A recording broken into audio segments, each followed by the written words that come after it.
কোরআনুল কারীমের মধ্যে আছে, আল্লাহ তাআলা বলেন, বান্দা বলবে আল্লাহ আমার মেউত দিয়া দেন, আমি পারতেছি না, আমি এমন আযাব সইতে পারি না। আল্লাহ বলবে বান্দা তুমি জানো না, লা ইউকদা আলাইহিম ফায়ামুতু, এখানে তো মৃত্যুর কোনো ফয়সালা নাই।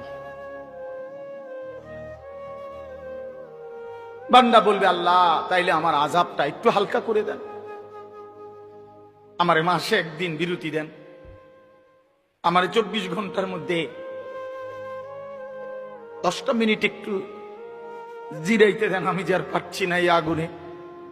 আল্লাহ বলেন না বান্দা, ওয়ালা ইউখাফফাফু মিন আযাবিহা, না বান্দা এক সেকেন্ডের জন্য এই আযাব হালকা করা হবে না।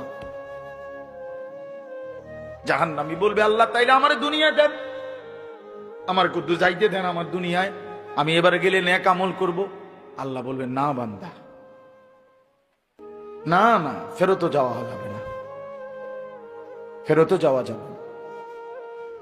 ওয়ানাদাউ ইয়া মালিকু লিয়াকদি আলাইনা রাব্বুক, কোরআনুল কারীমের মধ্যে আছে জাহান্নামী আল্লাহর কাছে বলতে বলতে, নিজে আল্লাহর কাছে চাইতে চাইতে যখন হতাশ হয়ে যাবে, এবার আল্লাহকে নিজে না বলে জাহান্নামী এবার জাহান্নামের ফেরেশতাকে ডাক দিবে।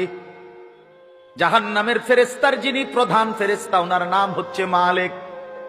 এই মালিক ফেরেশতাকে জাহান্নামী ডাক দিয়ে বলবে, ইয়া মালিক, হে ফেরেশতা মালিক, আমি তো আল্লাহর সামনে বুঝাইয়া পারলাম না, তুমি একটু বলো না তোমার আল্লাহকে, তোমার খোদাকে তুমি একটু বলো না, আল্লাহ যেন আমারে মৃত্যু দিয়া জীবনের তরে শেষ করে দেয়, আমারে এই দুঃখে দুঃখে আযাব, আমারে তিল তিল করে এই আযাব আমি যে আর পারছি না।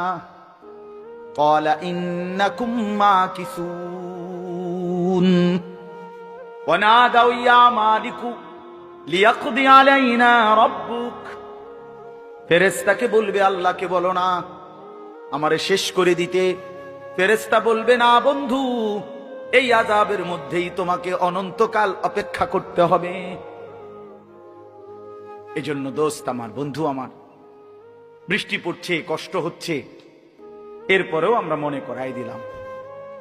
একটা সাংঘাতিক আয়াত আছে এরপরে, ভয়ঙ্কর আয়াত, আম আবরামু আমরান ফাইন্না মুবরিমুন।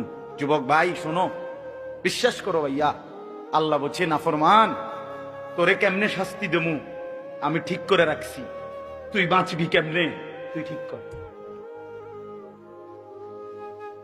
বুঝেন নাই? তোরে আমি শাস্তি দেব কেমনে,